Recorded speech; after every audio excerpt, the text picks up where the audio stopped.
ನಮಸ್ಕಾರ. SSLC ಸೈನ್ಸ್ನ ಕೆಲವು important ಟಾಪಿಕ್ಗಳನ್ನು ಒಂಥರ ಫಾಸ್ಟಾಗಿ ಕ್ವಿಕ್ಕಾಗಿ ರಿವೈಸ್ ಮಾಡೋಣ. ಪರೀಕ್ಷೆಗೆ ಬೇಕಾದ ಕಾನ್ಫಿಡೆನ್ಸ್ ಬರುತ್ತೆ ಅಲ್ವಾ?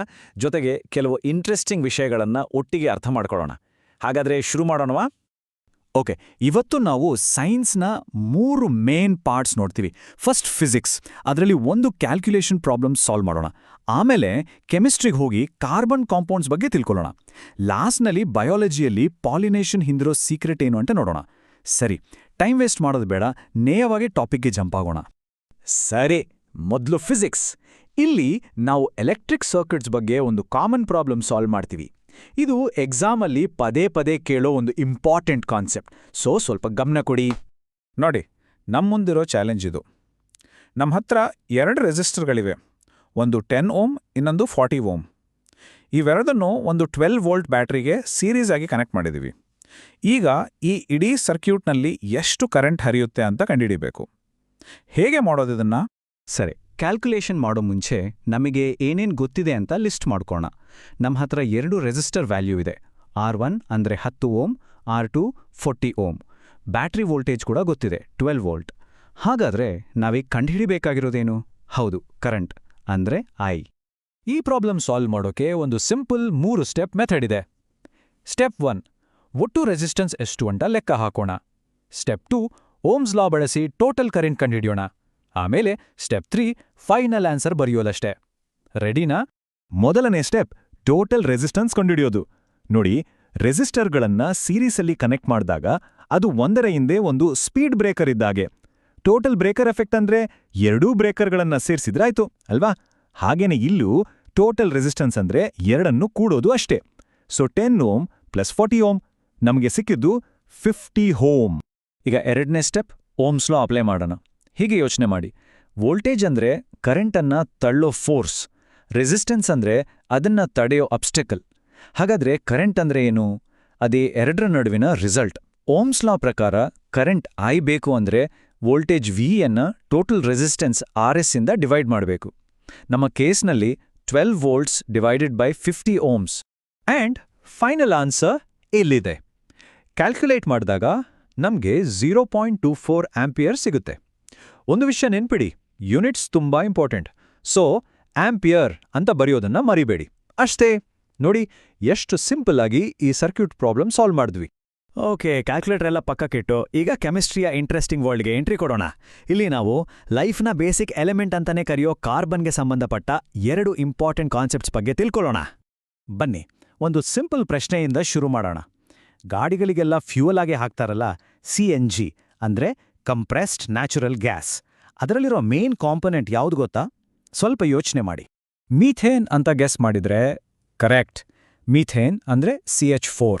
ಇದು ತುಂಬಾನೇ ಸಿಂಪಲ್ ಆದ ಒಂದು ಹೈಡ್ರೋಕಾರ್ಬನ್. ಅದಕ್ಕೆ ಇದು ಒಂದು ಕ್ಲೀನ್ ಮತ್ತೆ ಎಫಿಷಿಯಂಟ್ ಫ್ಯೂಲ್ ಕೂಡ ಹೌದು. ಈಗ ಇನ್ನೊಂದು ಕಾರ್ಬನ್ ಮಾಲಿಕ್ಯೂಲ್ ನೋಡೋಣ. ಇದು ಈಥೇನ್.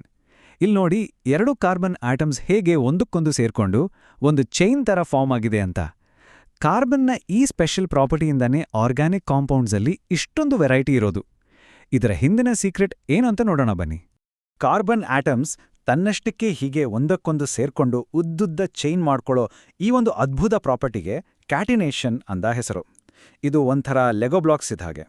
ಕಾರ್ಬನ್ ತನ್ನದೇ ಆಟಮ್ಸ್ ಜೊತೆ ಅದೆಷ್ಟೋ ರೀತಿಗಳಲ್ಲಿ ಕಂಬೈನ್ ಆಗಿ ಲಕ್ಷಾಂತರ ಬೇರೆ ಬೇರೆ ಕಾಂಪೌಂಡ್ಸ್ ಉಂಟಾಡುತ್ತೆ. ಸಿಂಪಲ್ ಆಗಿರೋ ಮೀಥೇನಿಂದ ಹಿಡಿದು ನಮ್ಮ ಲೈಫ್ಗೆ ಆಧಾರವಾಗಿರೋ ಕಾಂಪ್ಲೆಕ್ಸ್ ಮಾಲಿಕ್ಯೂಲ್ಸ್ವರೆಗೂ ಎಲ್ಲದಕ್ಕೂ ಇದೇ ಕಾರಣ. ಇದು ನಿಜವಾಗ್ಲೂ ಕಾರ್ಬನಿನ ಒಂದು ಸೂಪರ್ ಪವರ್. ಸರಿ, ಮಾಲಿಕ್ಯೂಲ್ಸ್ ಪ್ರಪಂಚದಿಂದ ಹೊರಗಡೆ ಬಂದು ಈಗ ಬಯಾಲಜಿ ಕಡೆ ಹೋಗೋಣ. ಇಲ್ಲಿ ಗಿಡಗಳು ತಮ್ಮ ಮುಂದಿನ ಜನರೇಷನ್ಗಾಗಿ ಬಳಸೋ ಸ್ಮಾರ್ಟ್ ಸ್ಟ್ರಾಟಜಿಗಳ ಬಗ್ಗೆ ನೋಡೋಣ. ಇದು ಸರ್ವೈವಲ್ ಮತ್ತು ಎವ್ಲ್ಯೂಷನ್ನ ಒಂದು ಕಥೆ. ಈ ಟೇಬಲ್ ನೋಡಿ, ನಮ್ಮತ್ರ 2 ಗಿಡಗಳಿವೆ, ಪ್ಲಾಂಟ್ A ಮತ್ತೆ ಪ್ಲಾಂಟ್ B. ಪ್ಲಾಂಟ್ A ಕೇವಲ 20ರಿಂದ 40 ಪೋಲನ್ ಗ್ರೈನ್ಸ್ ಉಂಟಾಡುತ್ತೆ.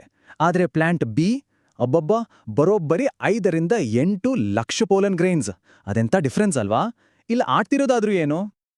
ಇದು ನಮಗೆ ಒಂದು ಕ್ಲಿಯರ್ ಆದ ಪ್ರಶ್ನೆ ಕೇಳುತ್ತೆ.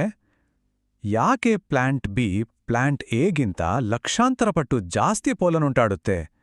ಈ ದೊಡ್ಡ ಗ್ಯಾಪ್ ಹಿಂದಿರೋ ಬಯಾಲಜಿಕಲ್ ರೀಸನ್ ಏನು? ಬನ್ನಿ, ಇದರ ಹಿಂದಿನ ಸೈನ್ಸ್ ಏನು ಅಂತ ನೋಡೋಣ. ಇದಕ್ಕೆ ಉತ್ತರ ಇರೋದು ಅವುಗಳ ಪಾಲಿನೇಷನ್ ಸ್ಟ್ರಾಟಜಿಗಳಲ್ಲಿ. ಪ್ಲಾಂಟ್ ಎ ಮಾಡೋದು ಸೆಲ್ಫ್ ಪಾಲಿನೇಷನ್, ಅಂದ್ರೆ ಅದರ ಪೋಲನ್ ಅದೇ ಹೂವಿನ ಮೇಲೆ ಬೀಳುತ್ತೆ. ಇದು ತುಂಬಾ direct process. So success rate ಜಾಸ್ತಿ, ಅದಕ್ಕೆ ಕಡಿಮೆ ಪೋಲನ್ ಸಾಕು. ಆದರೆ ಪ್ಲಾಂಟ್ ಬಿ ಆಡೋ ಆಟನೇ ಬೇರೆ. ಅದು ಕ್ರಾಸ್ ಪಾಲಿನೇಷನ್ ಮೇಲೆ ಡಿಪೆಂಡ್ ಆಗಿದೆ. ಅಂದ್ರೆ ಅದರ ಪೋಲನ್ ಗಾಳಿ, ನೀರು ಅಥವಾ ಕೀಟಗಳ ಮೂಲಕ ಇನ್ನೊಂದು ಹೂವಿಗೆ ಹೋಗಬೇಕು. ಇದೊಂದು ರಿಸ್ಕಿ ಜರ್ನಿ ಅಲ್ವಾ? ದಾರಿಯಲ್ಲಿ ತುಂಬಾ ಪೋಲನ್ ವೇಸ್ಟ್ ಆಗುತ್ತೆ. ಅದಕ್ಕೆ ಸಕ್ಸಸ್ ಗ್ಯಾರಂಟಿ ಮಾಡ್ಕೊಳ್ಳೋಕ್ಕೆ ಪ್ಲಾಂಟ್ ಬಿ ಲಕ್ಷಾಂತರ ಪೋಲನ್ ಗ್ರೇನ್ಸ್ಗಳನ್ನ ಉಂಡಾಡಿ ಒಂಥರ ನಂಬರ್ಸ್ ಗೇಮ್ ಆಡುತ್ತೆ. ಪಾಲಿನೇಷನ್ನ ಈ ಇಡೀ ಪ್ರಾಸೆಸ್ ನಡೆಯೋಕೆ ಸಾಧ್ಯವಾಗೋದೇ ಹೂವಿನ ಅದ್ಭುತವಾದ ಸ್ಟ್ರಕ್ಚರಿಂದ. ಪೋಲನ್ನ ಉಂಡಾಡೋ ಭಾಗದಿಂದ ಹಿಡಿದು ಅದನ್ನ ರಿಸೀವ್ ಮಾಡೋ ಸ್ಟಿಗ್ಮಾ ಮತ್ತೆ ಫರ್ಟಿಲೈಸೇಷನ್ ಆಗೋ ಓವರಿವರೆಗೂ ಪ್ರತಿಯೊಂದು ಪಾರ್ಟ್ ಕೂಡ ಈ ಇಂಪಾರ್ಟೆಂಟ್ ಕೆಲಸಕ್ಕಾಗಿ ಪರ್ಫೆಕ್ಟಾಗಿ ಡಿಸೈನ್ ಆಗಿದೆ. ಸರಿ, ಹಾಗಾದ್ರೆ ಇವತ್ತು ಕಲ್ತಿದ್ದನ್ನ ಒಮ್ಮೆ ಕ್ವಿಕ್ ಆಗಿ ಸಮರೈಸ್ ಮಾಡೋಣ. ಇದನ್ನ ರಿವಿಷನ್ ಚೀಟ್ ಶೀಟ್ ಅನ್ಕೊಳ್ಳಿ. ಸಿರೀಸ್ ಸರ್ಕ್ಯೂಟ್ ಅಂದ್ರೆ ರೆಸಿಸ್ಟೆನ್ಸ್ಗಳನ್ನ ಜಸ್ಟ್ ಆಡ್ ಮಾಡಬೇಕು. ಕ್ಯಾಟಿನೇಷನ್ ಅಂದ್ರೆ ಕಾರ್ಬನ್ನ chain forming super power. Self pollination ಅಂದ್ರೆ ಕಡಿಮೆ pollen high success rate. Cross pollination ಅಂದ್ರೆ ಜಾಸ್ತಿ ಪೋಲನ್ ಲೋ ಸಕ್ಸಸ್ ರೇಟ್. ಈ ಪಾಯಿಂಟ್ಸ್ ನೆನ್ಪಿಟ್ಕೊಂಡ್ರೆ ಎಕ್ಸಾಮ್ನಲ್ಲಿ ತುಂಬಾ ಹೆಲ್ಪ್ ಆಗತ್ತೆ. ಕೊನೆದಾಗಿ ಒಂದು ಪ್ರಶ್ನೆ: ನೇಚರ್ನ ಯಾವ ಡಿಸೈನ್ ಹೆಚ್ಚು ಬ್ಯೂಟಿಫುಲ್ ಅನ್ಸುತ್ತೆ? ಒಂದು ಸರ್ಕ್ಯೂಟ್ನಲ್ಲಿ ನಿರೀಕ್ಷಿತವಾಗಿ ಹರಿಯೋ ಕರೆಂಟಾ, ಅಥವಾ ಕಾರ್ಬನ್ ಕಾಂಪೌಂಡ್ನ ವರ್ಸಟೈಲ್ ಚೈನಾ, ಅಥವಾ ಒಂದು ಹೂವಿನ ಹೈ ರಿಸ್ಕ್ ಸ್ಟ್ರಾಟಜಿನಾ? ಪ್ರತಿಯೊಂದರಲ್ಲೂ ಸೈನ್ಸ್ನ ಒಂದು ಬೇರೆನೇ ಸೌಂದರ್ಯ ಇದೆ ಅಲ್ವಾ? ಇದರ ಬಗ್ಗೆ ಯೋಚನೆ ಮಾಡಿ. ಇನ್ನಷ್ಟು ಇಂಟ್ರೆಸ್ಟಿಂಗ್ ಟಾಪಿಕ್ ಜೊತೆ ಮುಂದಿನ ಬಾರಿ ಸಿಗೋಣ.